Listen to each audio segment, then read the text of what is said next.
하나님 말씀 요한복음 4장 21절에서 30절까지입니다.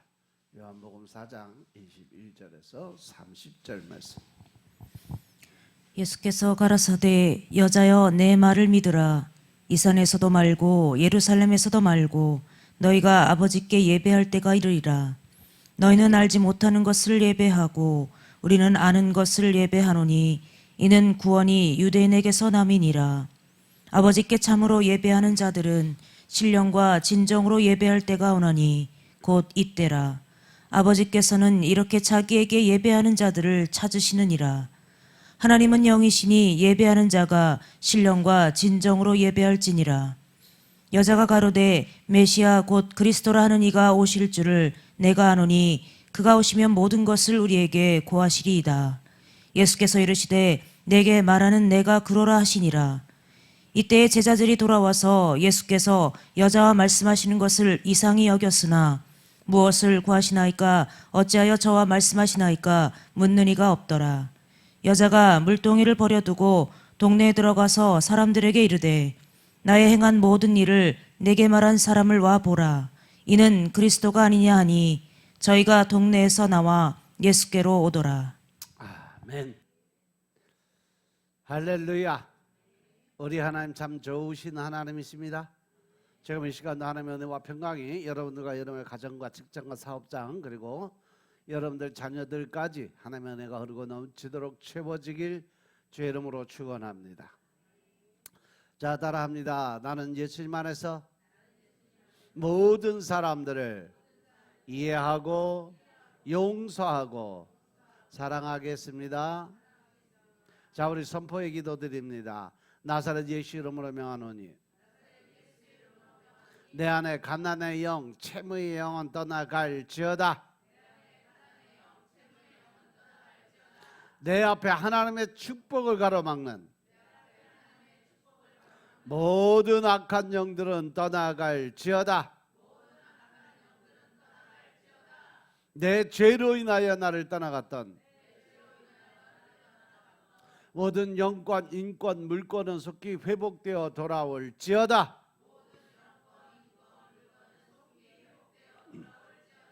아멘. 우리 안에 모든 가난의 영, 채무의 영은 다 떠나간 줄로 믿습니다. 우리의 모든 빚은 다 청산되었는 줄로 믿습니다. 하나님의 축복을 가로막는 모든 악한 영들은 떠나가고 또 하나님이 우리에게 주신 모든 영권, 인권, 물권의 권세들이 다 회복되어 돌아온 줄로 믿습니다. 할렐루야. 이 시간 하나님께 영광을 드리는 귀한 시간 되시길 주의 이름으로 축원합니다. 오늘은 요한복음 4장 21절부터 30절의 말씀 가지고 지금은 신령과 진정으로 예배 드릴 때입니다 라는 제목으로 말씀을 나누겠습니다. 따라합니다. 지금은 신령과 진정으로 예배 드릴 때입니다. 아멘. 하나님은 지금 예배 드리는 자들을 찾고 계신다고 그랬어요. 아멘. 따라서 우리가 지금은 신령과 진정으로 내 안에 있는 모든 것 다 비워놓고 하나님의 사람으로서 살아갈 수 있는 준비된 자가 되어야 될 줄로 믿으시기 바랍니다. 오늘 이 본문에 보시면 사마리아 여인이 예배에 대해서 예수님께 말씀을 올리자 예수님은 신앙생활의 핵심 가운데 하나인 참된 예배자에 대해서 설명을 해주시는 장면이에요. 그런데 특이한 점은 이 가르침을 받는 이가 경건한 삶을 살아오면서 메시아 오시기를 기다리며 한평생 말씀과 기도를 의지하며 살아왔던 여인이었다는 거죠. 그래서 그는 메시아를 기다렸던 이야기를 하자 예수님께서 내가 바로 그 사람이라고 이야기하니까 그녀는 더 이상 묻지도 않고 따지지도 않고 바로 어떻게 자기가 가지고 왔던 양동이까지 버려두고 동네로 달려갑니다. 그리고 동네 사람들에게 가서 자신의 삶을 알고 있는 그가 메시아인 것을 선포하고 동네 사람들이 예수님 앞에 올 수 있도록 전도자의 삶으로 바뀌어버려요. 흔히들 많은 사람들이 사마리아 이 여인이 남편을 5이나 바꾸며 살아왔던 여인이었기 때문에 생활이 문란하고 음욕이 강한 여인으로 설명을 해요. 마치 창녀 취급을 하면서 그녀가 남편 5을 바꿨다는 것에 대해서 엄청난 비중을 둬요. 근데 사실 구약의 율법을 보시면 한 여인이 한 집안으로 시집을 갔을 때 그 남편에게서 후손이 안 생겼는데, 애가 안 생겼는데 남편이 죽어. 그러면 그 동생, 그 형제, 그들이 형수와 결혼을 하게 돼 있어요.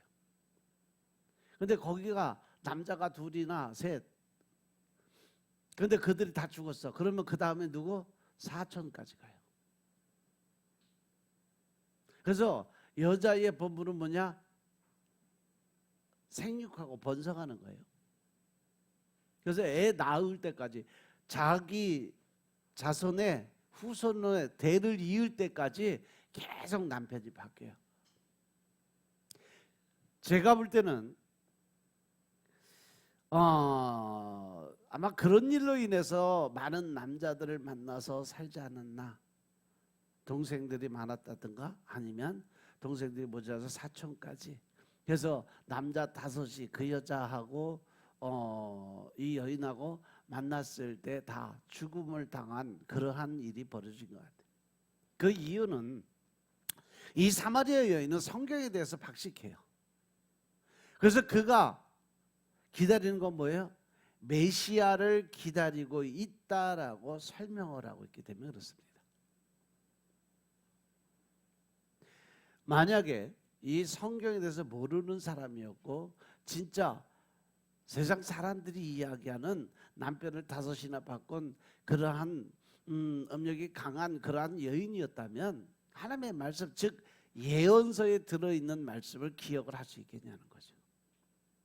따라서 이 여인은 창녀의 삶을 살아가는 그런 길거리 여자가 아니라 늘 말씀과 기도를 드리고 하나님의 예언의 말씀이 이루어질 날을 손꼽아 기다리고 있던 여인이었다는 거죠.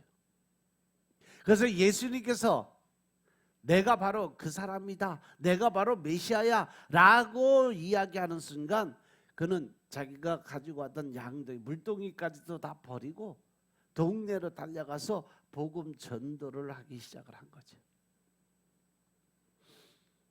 여기서 보면 사람들의 어떤 생각, 자기 중심적인 그리고 외형적인 모습만 바라보는 그 모습을 볼 때 예수님이 성전에서 기도드리던 바리새인과 세리의 태도를 비교하면서 진정 하나님께 의롭다함을 받고 돌아간 사람은 주위 사람들에게 손가락질 받고 자신을 언제나 죄스럽게 생각한 세리였다라는 가르침이 생각나게 만들어줘요.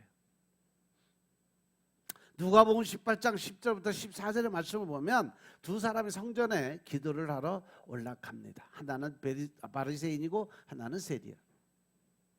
바리새인은 서서 따로 기도하며 그 사거리 길 가운데 서서 모든 사람들이 보는 자리에서 큰 소리로 소리를 내서 기도를 드립니다. 하나님이여, 나는 다른 사람들 곧 토색, 불의, 간음 그는 하는 자들과 같지 아니하고 세리와도 같지 아니함을 감사하나이다.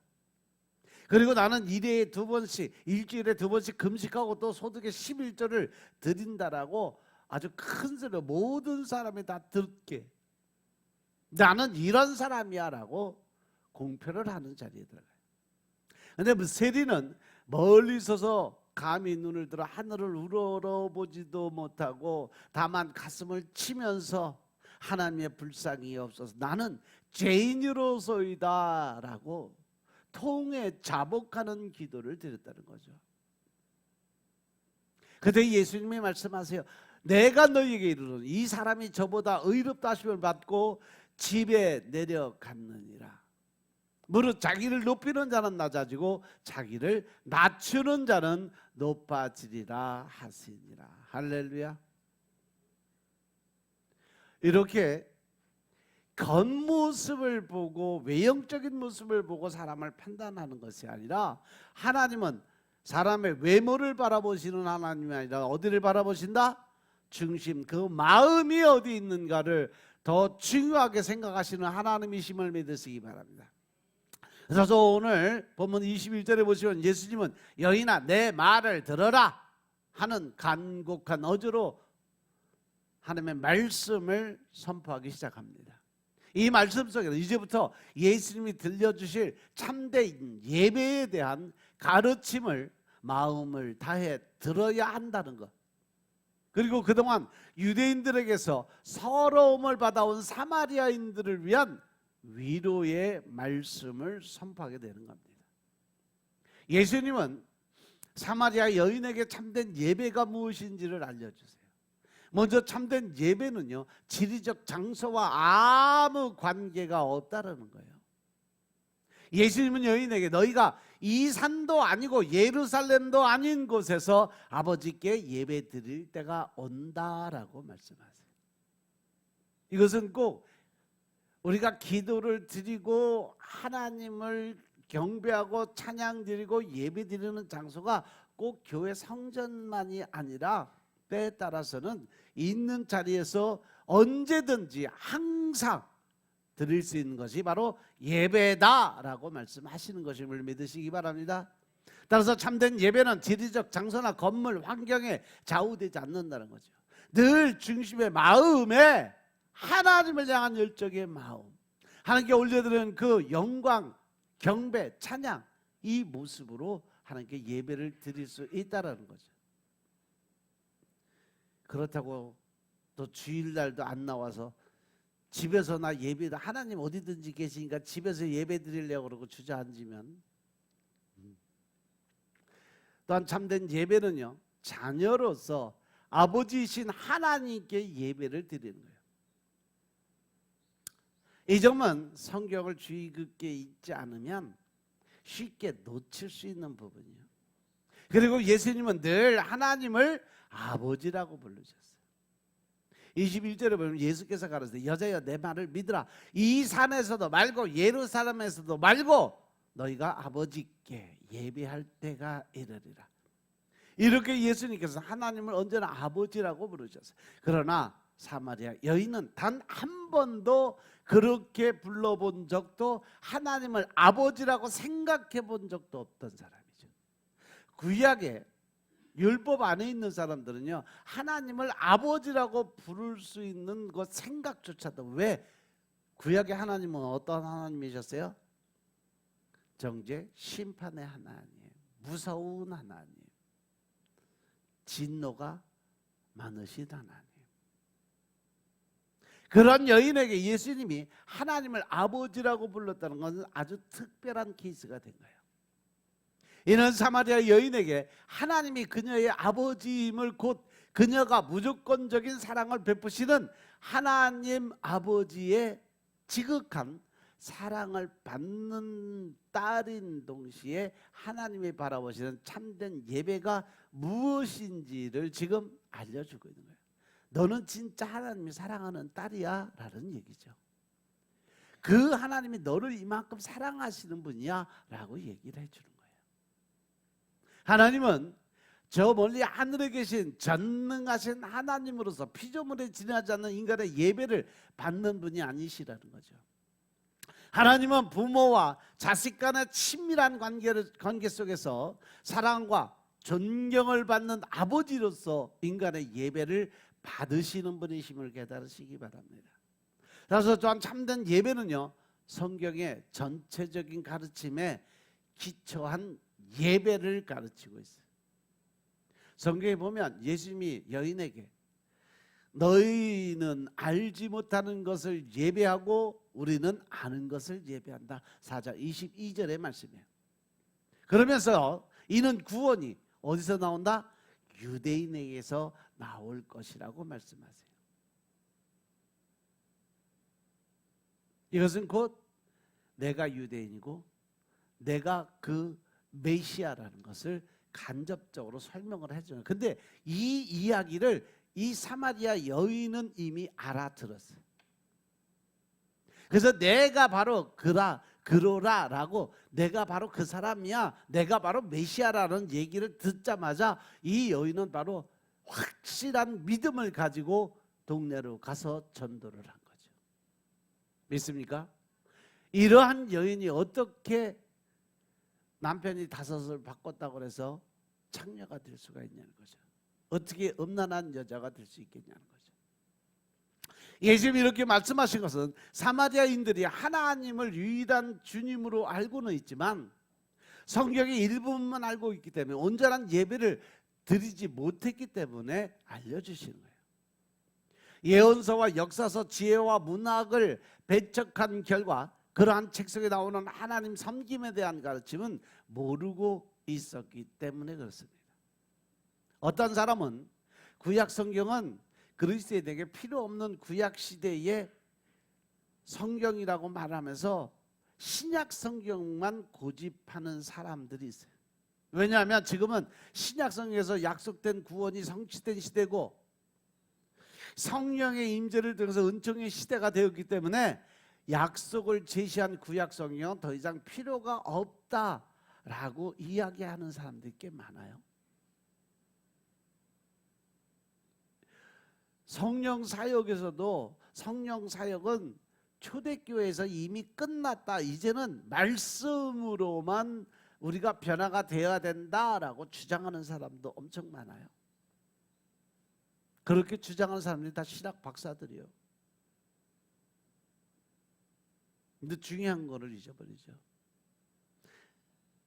구약 시대에 일하시는 성령님, 신약 시대에 일하시는 성령님, 지금 이 시대에 일하시는 성령님은 똑같은 한 분이신 하나님이심을 믿으시기 바랍니다. 따라서 구약 시대에 일하시는 하나님은 신약 시대에도 일하셨고 지금도 똑같은 일을 하고 계신다는 사실 명심하시기 바랍니다. 따라서 구약 성경이 이제는 필요 없다라고 이야기하는 건 아주 잘못된 생각이고 이 하나님의 말씀인 성경 이 자체를 잘 모르고 하는 말이에요. 왜냐하면 예수님께서 성경의 1.1획도 변하지 않고 다 이루어질 거라고 말씀하셨기 때문인 것임을 믿으시기 바랍니다. 성 아우구스티노는요 뭐라고 말했냐면 신약 성경은 구약 성경 안에 감춰져 있고 구약 성경은 신약 성경 안에서 드러난다라고 이야기했어요. 즉 성경 말씀은 신구약이 모두 다 하나라는 거죠. 구약 안에 신약이 있고 신약 안에 구약이 있다라는 거예요. 신약 성경을 올바로 이해하기 위해서는 그 배경이 되는 구약 성경을 알아야 신약 성경의 뜻을 이해할 수 있다라는 전제 조건을 걸어놨어요. 그래서 우리는 구약 성경을 모르면 신약 성경의 예수님의 사역도 모르게 될 수밖에 없다. 그래서 오늘 본문에서 예수님은 참된 예배란 영과 진리 안에서 이루어지는 예배라고 말씀하세요. 그러시면서 진실한 예배자들이 영과 진리 안에서 아버지께 예배를 드릴 때가 온다라고 말씀하시는 거예요. 따라서 우리가 신령과 진정으로 예배를 드려야 될 때가 언제다? 바로 지금. 우리가 바로 지금 신령과 진정으로 예배를 드릴 때인 것임을 깨달으시기 바랍니다. 사실 아버지께서는 이렇게 예배를 드리는 사람들을 찾고 계세요. 하나님은 영이시라고 그랬어요. 따라서 하나님께 예배 드리는 사람은 영과 진리 안에서 예배를 드려야 한다는 사실 명심하시기 바랍니다. 요한복음 4장 23절 24절의 말씀을 보시면 아버지께 참으로 예배하는 자들은 신령과 진정으로 예배할 때가 오나니 곧 이때라 아버지께서 이렇게 자기에게 예배하는 자들을 찾으시니라. 하나님은 영이시니 예배하는 자가 신령과 진정으로 예배할지니라. 할렐루야. 24절에서 하나님은 영이라고 하시고 예배하는 자가 신령과 진정으로 예배를 드려야 한다는 것은 우리가 하나님께 드려야 할 필요한 요소를 말씀하시는 거예요. 하나님께 드리는 예배는 반드시 영과 진리 안에서 신령과 진정으로 드리는 예배가 되어야 된다는 사실이죠. 여기서 영은 곧 성령님과 함께하는 부분이죠. 따라서 신령과 진정 안에서 이루어지는 예배는 성령님이 이끄시는 예배를 드려야 된다는 것을 강조하시는 거예요. 내가 자의적으로 내 생각으로 내가 드리고 싶어서가 아니라 예배를 드릴 때는 반드시 그 자리에 성령님과 동행하는 예배를 드려야 우리가 올바른 예배를 드릴 수 있는 자리에 들어갈 수 있다는 것을 강조하시는 거예요. 믿으시면 아멘 합시다. 믿으시면 아멘 합시다. 그래서 하나님의 영을 받아 자녀가 된 우리들이 드리는 예배는 당연히 성령 안에서 이루어지는 예배가 되어야 된다는 거죠.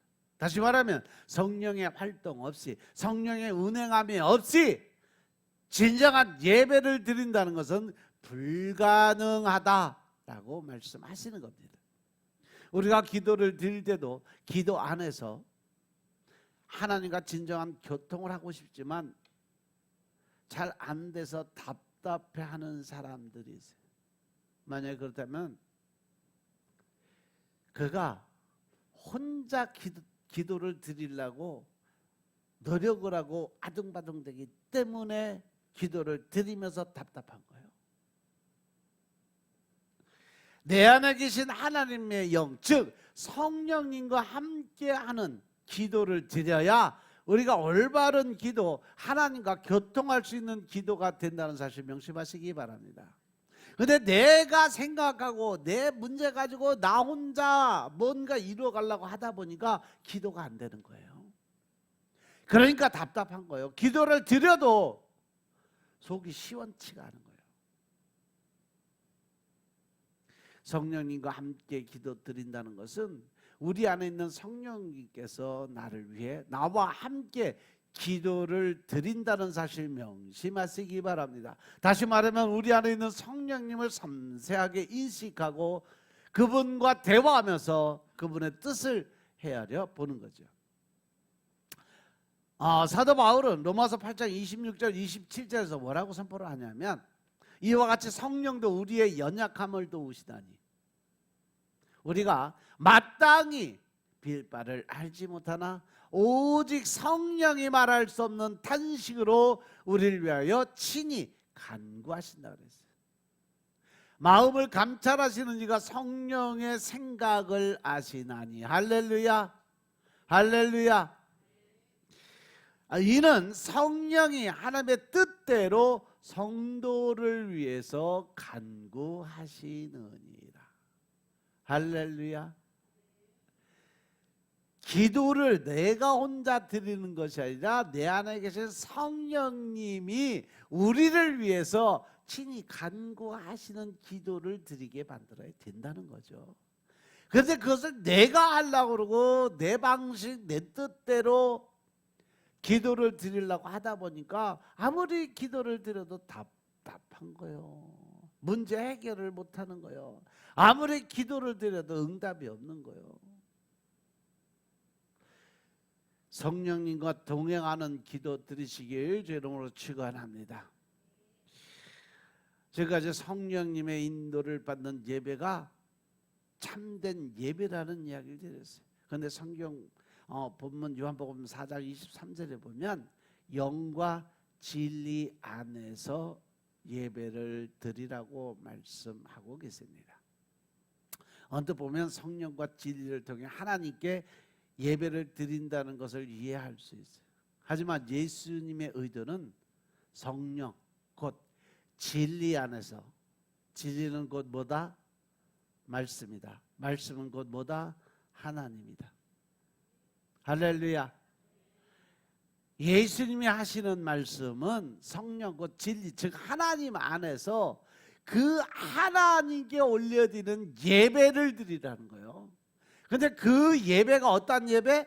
자기의 온 몸과 마음과 정신을 전부 들여서 온전하게, 거기엔 자기의 생각, 뜻, 지식 아니면 자기의 욕심 이런 것들 다 버리고 말 그대로 신령한 마음과 진실한 마음을 가지고 하나님께 올려드린 예배를 드려야 그것이 올바른 예배가 될 수 있다라는 거예요. 믿습니까? 요한복음 4장 17절 말씀과 15장 26절 27절 말씀을 한번 볼게요. 요한복음 14장 17절에 저는 진리의 영이라고 그랬어요. 그래서 세상은 능히 저를 받지 못하나니 이는 저를 보지도 못하고 알지도 못합니다. 그러나 너희는 저를 아나니 저는 너희와 함께 거하시며 또 너희 속에 계시겠습니다. 할렐루야. 할렐루야. 또 15장 26절 27절의 말씀을 보면 내가 아버지께로서 너희에게 보낼 보혜사 곧 아버지께로서 나오시는 진리의 성령이 오실 때에 그가 나를 증거할 거다. 그리고 너희도 처음부터 나와 함께 있었으므로 증거를 하게 될 거라는 거죠. 믿으시면 한번 합시다. 이 말씀에 보시면 성령이 곧 진리로 해석이 돼요. 이 점은 요한복음 14장 17절과 15장 26절을 통해서 알 수 있는데 이 구절들을 보면 예수님이 성령을 진리의 성령이라고 부르고 있다는 것을 우리가 알 수가 있어요.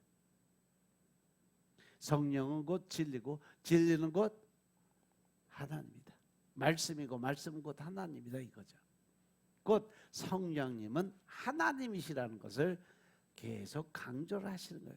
그 다음으로 하나님은 진정한 예배자를 찾는다고 그랬어요. 아버지께 참으로 예배하는 자들은 신령과 진정으로 예배할 때가 오나니 곧 이때라 아버지께서 이렇게 자기 예배하는 자들을 찾으시니라. 하나님은 영이시니 예배하는 자가 신령과 진정으로 예배할지니라. 하나님은 곧 성령 곧 진리 안에서 하나님께 예배드릴 사람을 찾고 계신다는 거예요. 여기서 찾고 있다라는 말씀을 오늘 자세히 보면 이 동사에는 무언가 찾을 때 간절히 원해서 열심히 찾아 나서는 행위를 가리켜요. 하나님은 하나님께 올바르게 예배드리는 사람들 그저 앉아서 찾고 있는 것이 아니라 두리번거리면서 계속 열심히 찾고 계신다는 겁니다.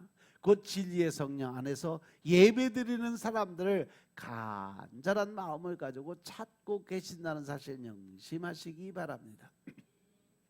그렇다면 과연 오늘날 우리의 예배는 진리의 성령 안에서 이루어지고 있을까? 보나벤투라는 사람이 예배의 신비가 하늘의 별이나 바다의 모래알처럼 셀 수 없이 많다고 합니다. 예배를 드릴 때 엄청난 기적과 이적을 체험하는 것이 바로 이 기독교 종교라는 거예요. 그것이 바다의 모래알처럼 하늘의 별처럼 그렇게 셀 수 없이 많은 기적과 이적을 체험할 수 있는 것이 바로 예배라는 자리에 일어난다. 하지만 오늘날 우리가 그러한 예배의 신비를 과연 느끼고 있느냐는 거죠. 만일 느끼지 못한다면 진리의 성령 안에서 예배를 드리지 않고 있다는 뜻이라는 거예요. 우리가 신앙생활을 하면서 어디에서 가장 큰 힘을 얻을 수 있을까? 이것을 돌아보면 바로 예배입니다. 그래서 25년도에는 하나님이 우리에게 주시는 말씀이 바로 예배에 집중하라. 이 예배 시간만큼은 절대 세상 것과 타협하지 마라. 특별히 주일 예배, 수요, 또 금요 철야, 새벽 기도 절대 세상과 타협하지 말고 예배에 집중할 수 있는 그 자리에 서야 된다라는 거죠.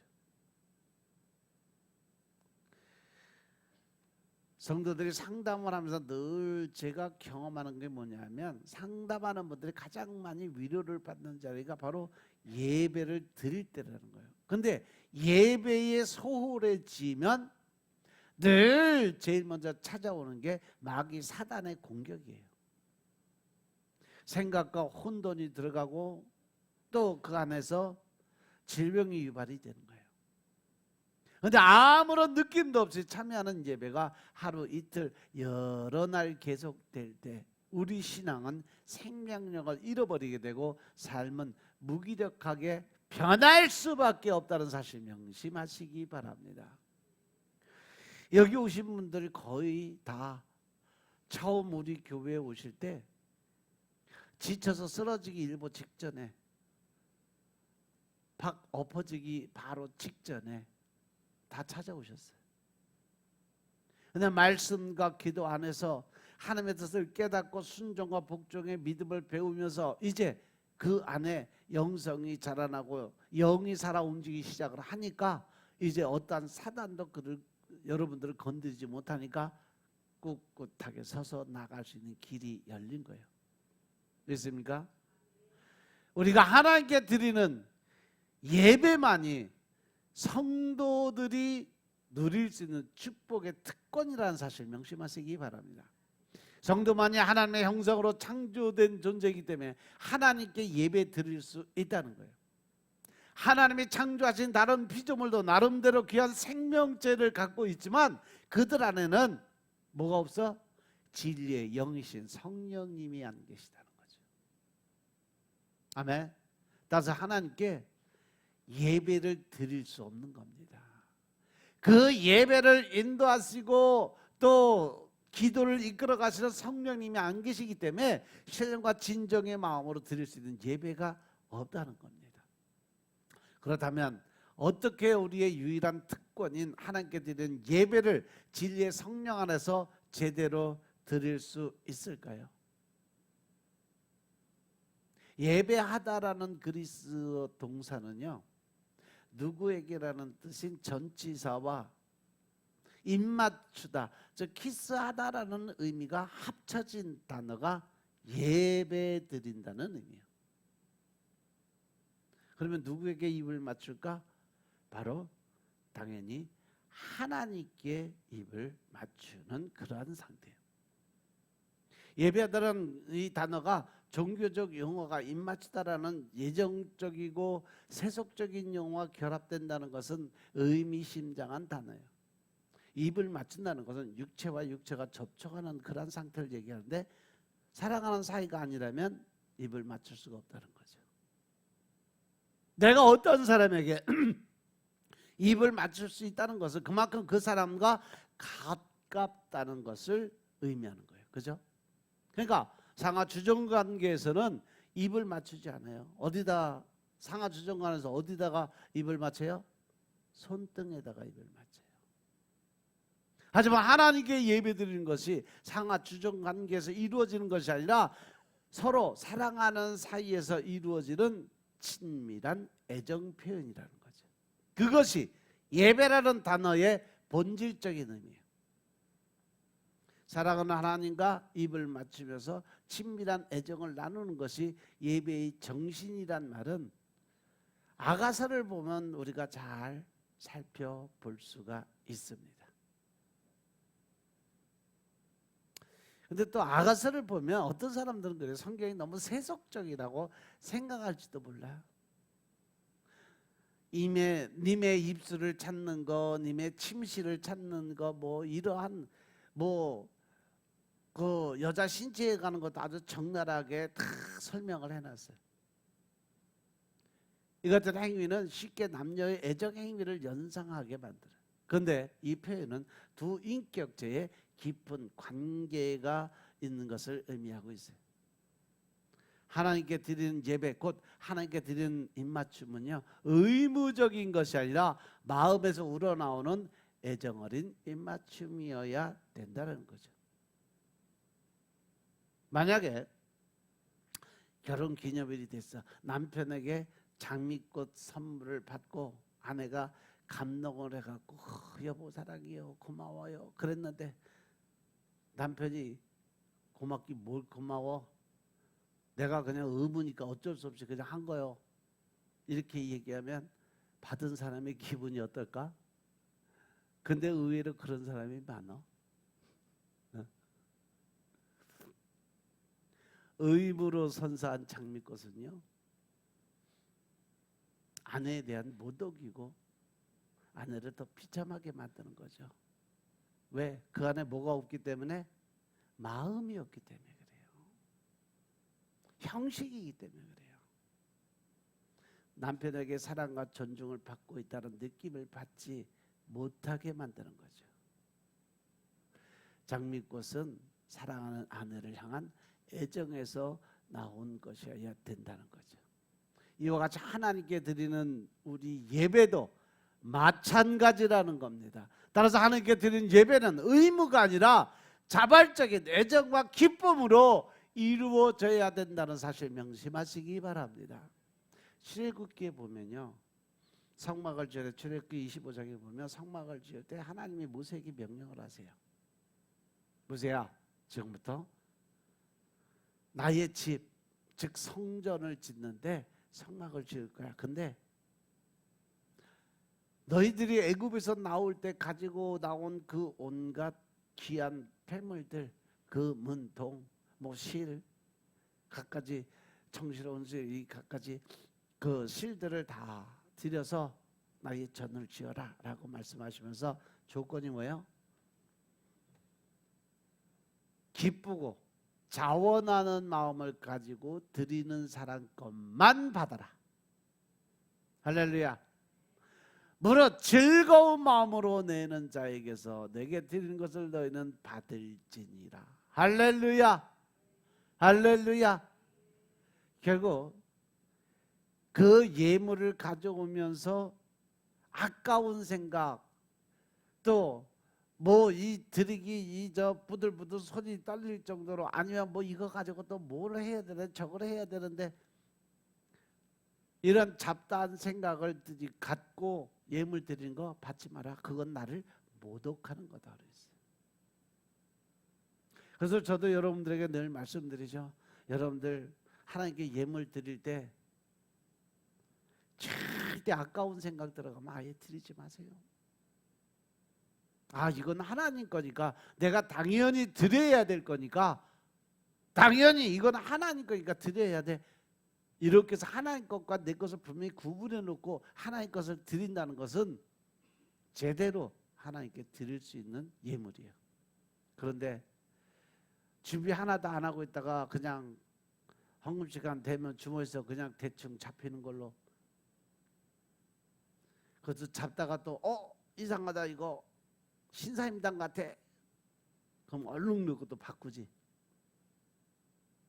뭘로 바꿀까? 율곡으로 바꿀까?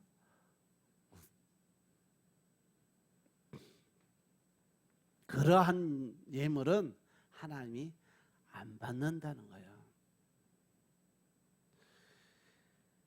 하나님께 드리는 예배도 마찬가지고, 하나님께 드리는 예배가 의무가 아니라 자발적인 마음으로, 기쁨으로, 즐거움으로 드려야 된다는 사실 명심하시기 바랍니다.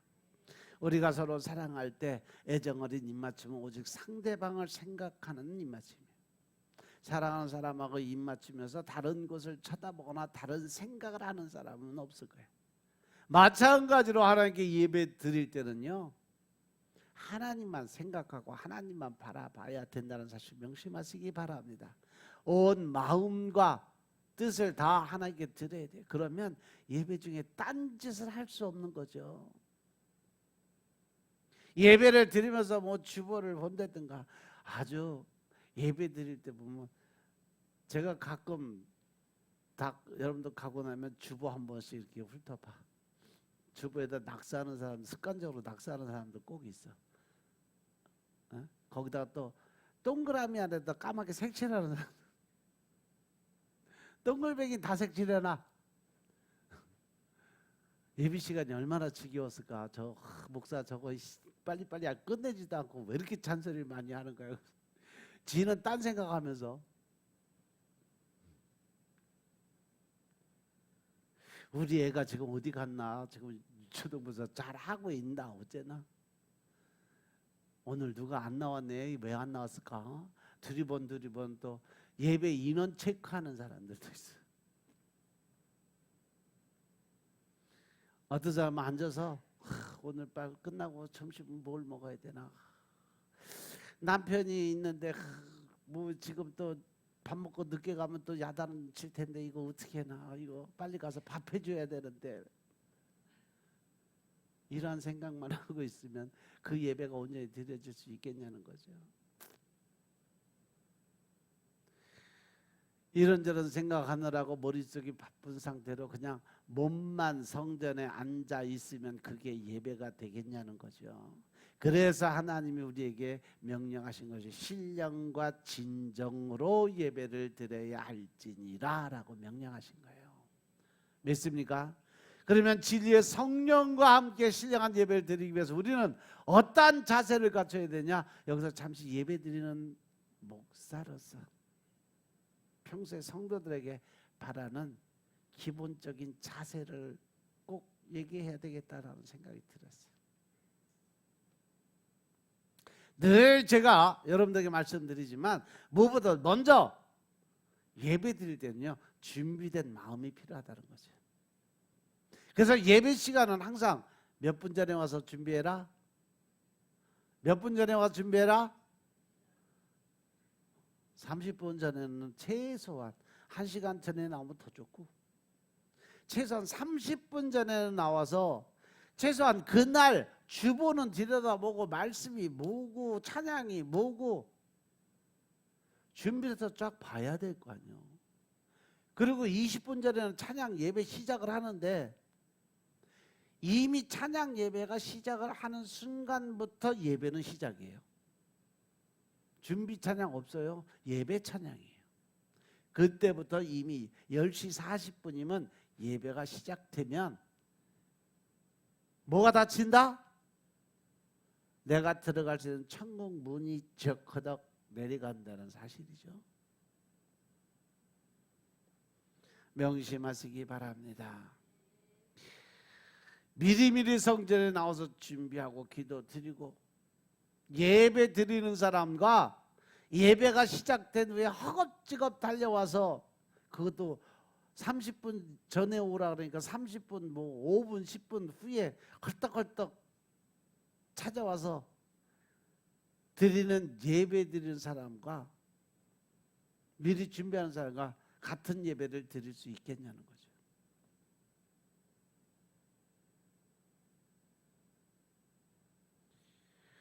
토요일에 밤늦게까지 영화 보고 텔레비전 보고 쇼 보고 주일 예배는 전혀 생각지 않는 사람과 주일 예배를 위해서 말씀과 기도로 준비하고 묵상하면서 전날 하나님께 드릴 예물도 따로 딱 준비해서 봉투에 넣고, 전에 우리 그 할머니 권사님 한 분은 주일마다 다리미질했어요. 진짜로. 그분은 남 놓고 기억자도 모르시는 분인데 성령이 임해서 은혜를 받으니까 동시다발적으로 7개국어 방언하시는 분이에요. 책 펴놓고 읽으라고 하면 하나도 못 읽어요. 근데 성경책만 펴놓으면요 줄줄줄줄. 제가 어렸을 때는요 관주성경이라고 성경 안에 한문이 들어있는 거예요. 지금 갖다 주면 하나도 못 읽을걸? 안에 좀 어려운 단어들은 한문으로 써놨어. 근데 그거를 쉬지도 않고 주주주주 다 읽어가요. 당신 이름 쓰라고 못 써. 일반 책 갖다 놓고 읽으라고 못 읽어. 근데 성경책만 펴놓으면 줄줄줄줄 알아. 성령님이 임하시니까 그 성령님의 능력으로 성경책을 다 암송을 한 건지도 모르겠어요. 아무튼 성경책만 펴놓으면 줄줄줄 엄청 잘 읽으세요. 관조 그 한문까지도 꿰뚫고 최소한 이 정도는 준비가 돼 있어야 성령님과 동행하는 삶을, 또 이 정도는 준비가 돼 있어야 성령님이 인도하는 예배를 드릴 수 있다는 사실 명심하시기 바랍니다.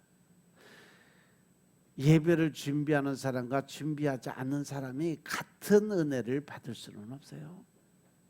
예배에 참여하기 전에 마음의 준비가 필요하다는 것은 우리 영혼이 성령님께 조율되어야 된다는 겁니다. 마치 연주하기 전에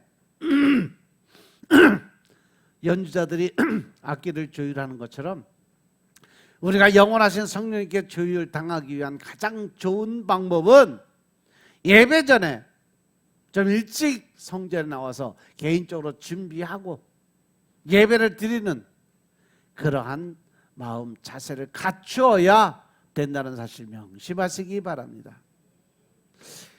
2000년도인가 나온 영화일 거예요. 아름다운 세상을 위해라는 영화를 보면 유진 시몬네 선생님이 지각한 아이에게 지각의 의미를 물어봐요. 야, 지각이 뭐냐? 그랬더니 뭐 그냥 컨디션이 좋지 않다는 그런 것을 의미하죠 라고 대답을 했는데,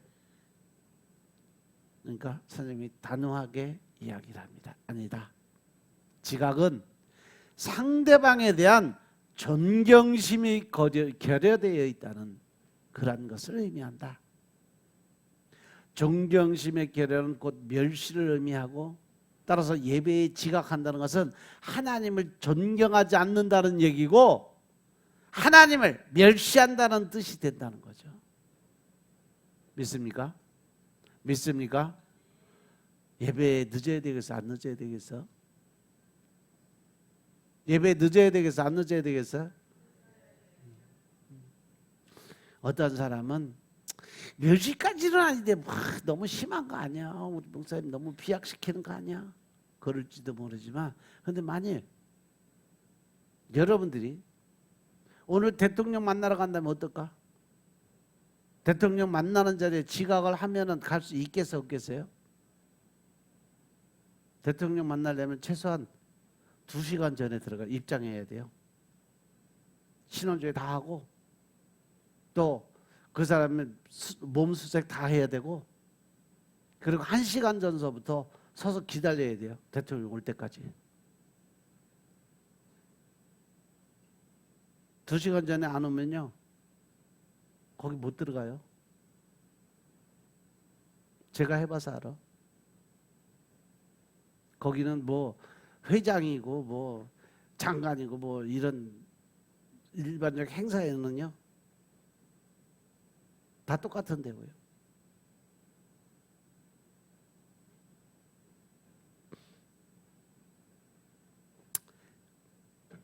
인간이 인간을 만나는데도 그렇게 심혈을 기울여 미리미리 준비하는데, 하물며 만물의 창조주시고 전능하신 하나님을 만나러 간다는데 여러분도 더 일찍 와야 되는 거 아니에요?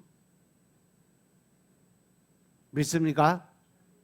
두 번째, 예배에 적극적으로 참여할 수 있는 마음의 준비가 돼 있어야 된다. 우리는 예배를 구경하는 구경꾼도 관람객도 아니에요. 예배를 보러 다니시면 절대 안 된다는 거예요. 예배는 어떻게 하는 거다?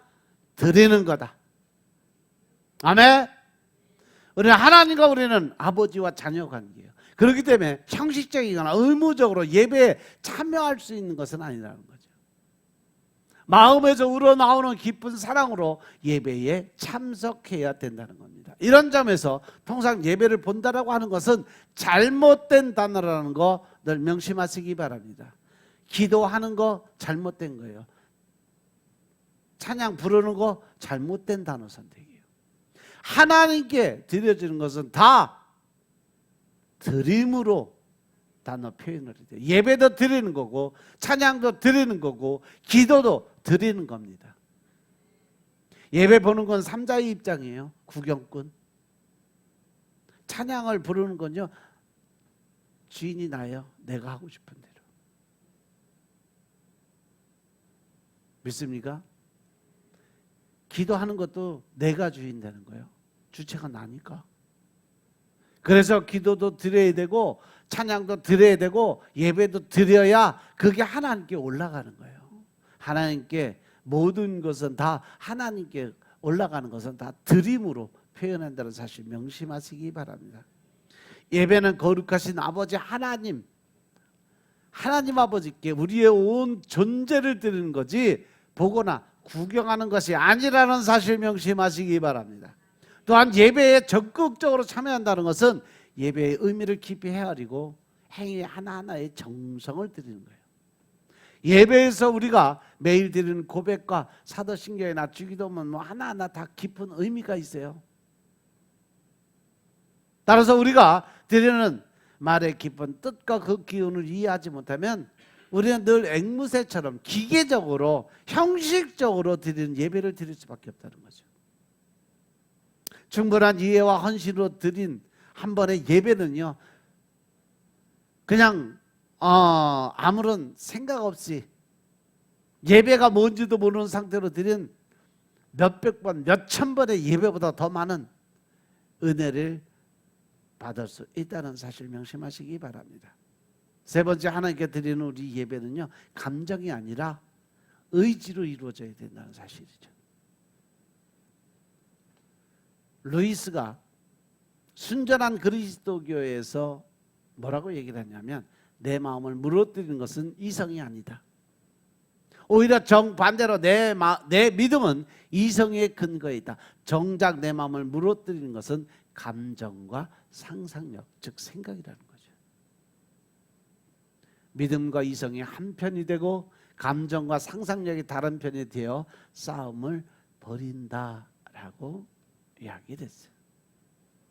예배 중에 우리 마음 안에 감동이 넘쳐서 하나님께 예배를 드릴 수 있다면 좋지만, 늘 그렇게 살기는 쉽지 않고 또 그렇게 되기 위해서는 많은 훈련의 시간이 필요하다는 거죠.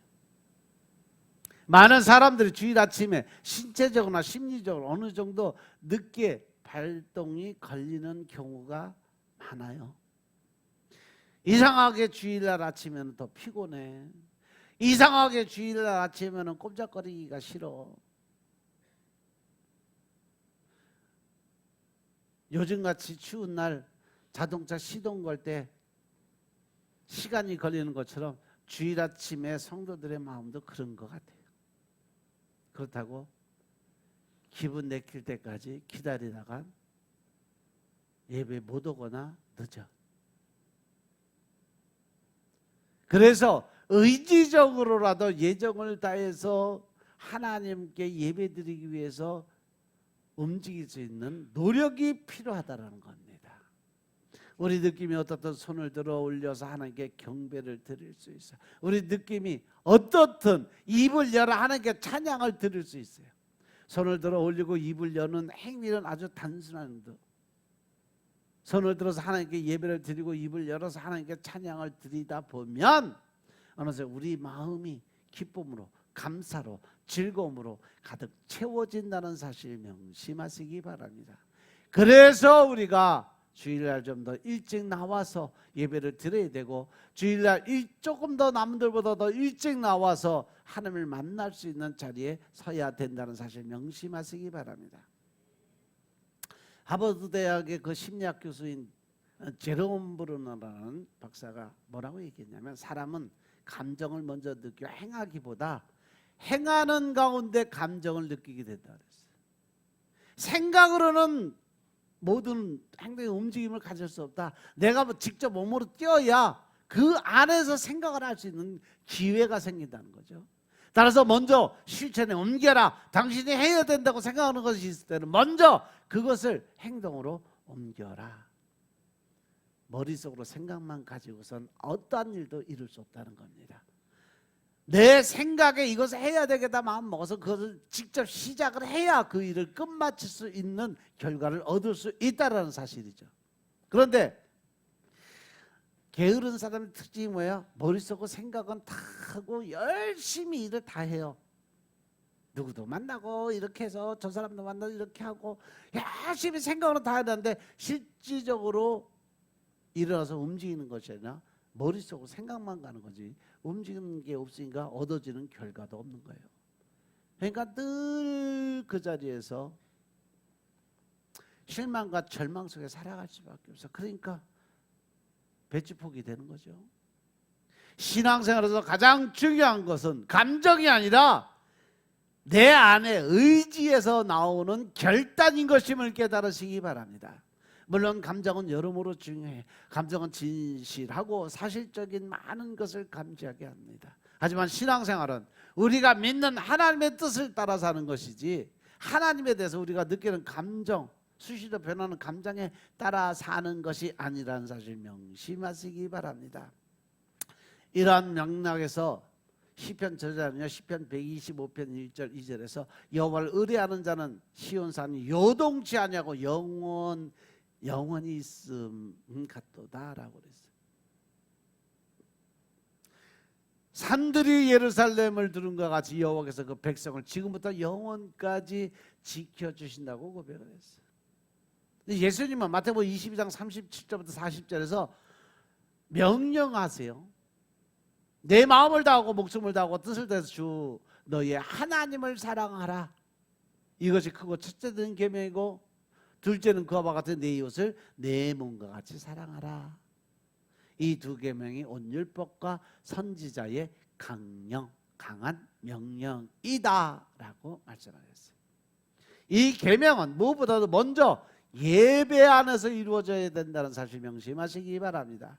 예배 안에서 우리 존재를 다 바쳐야 돼. 마치 지금 드리는 예배가 우리 생애의 마지막 예배인 것처럼 우리는 늘 내 마음과 신령과 진정의 마음을 가지고 온 정성을 다해 예배를 드려야 된다는 사실 명심하시기 바랍니다. 그렇다면 우리가 어떻게 예배에 참여해야 할지 분명한 선을 하나님 만들어 주셨어요. 예배 시작 전에 미리 가서 준비하고 예배 중에 졸지 말고 다른 생각하지 말고 기어 들어가는 소리로 찬양 드리지 말아야 될 거고, 찬양을 드린다며 짜증 화내고 시기되지 말아야 될 거고, 예물을 드릴 땐 정성을 다해서 기쁜 마음으로 자원하는 마음으로 드려야 될 것이고, 형식적으로 예배를 드리지 말아야 된다. 만약 우리가 여전히 무성의한 자세로 예배를 드린다면 하나님께 참되게 드리는 자들을 두리번거리며 열심히 찾으시는 하나님 아버지께서 너무도 슬프고 실망스러운 눈물을 흘리게 되지 않을까. 사실 아버지께서는 이렇게 예배 드리는 이들을 찾으시는 것임을 깨달으시기 바랍니다. 아버지께 참으로 예배하는 자들은 신령과 진정으로 예배할 때가 오나니 곧 이때라. 아버지께서는 이렇게 자기에게 예배하는 자들을 찾으시니라. 하나님은 영이시니 예배하는 자가 신령과 진정으로 예배할지니라. 아멘. 바로 올해 여러분들이 작정을 해야 될 부분은 송구 영신 예배 때도 말씀드렸지만 예배에 집중하는 한 해가 되시길 주님으로 축원합니다. 그 예배가 신령과 진정의 마음으로 기쁘고 자원하는 마음 가지고 하나님께 드려주시는 믿음의 군사들이 되시길 주의 이름으로 축원합니다. 기도드리겠습니다. 아버지 하나님 감사드립니다. 오늘도 우리가 신령과 진정으로 예배 드리는 것이 무엇인가를 알고 깨닫게 하시니 감사합니다. 늘 감사와 기쁨으로 하나님 나라의 큰 일꾼 되게 하여 주시고, 또 하나님께서 우리를 들어 사용해 주시고 하나님의 뜻을 나타낼 수 있는 능력을 갖게 하시니 감사합니다. 주님이 원하시고 계획하신 대로 우리의 모든 것이 새롭게 변화되게 하시고 25년도에는 오직 주님의 영광을 위해 살아가게 하시고 신령과 진정으로 예배드리는 자의 자리에 설 수 있도록 축복하옵소서. 특별히 아버지 하나님께 드려지는 모든 것이 기쁘고 자원하는 마음으로 갈 수 있도록 역사하여 주시고, 모든 것은 오직 주님의 영광 위에 쓰임받게 하옵소서. 모든 말씀 우리 주 예수 그리스도 이름으로 감사드리며 기도드려사옵나이다. 아멘.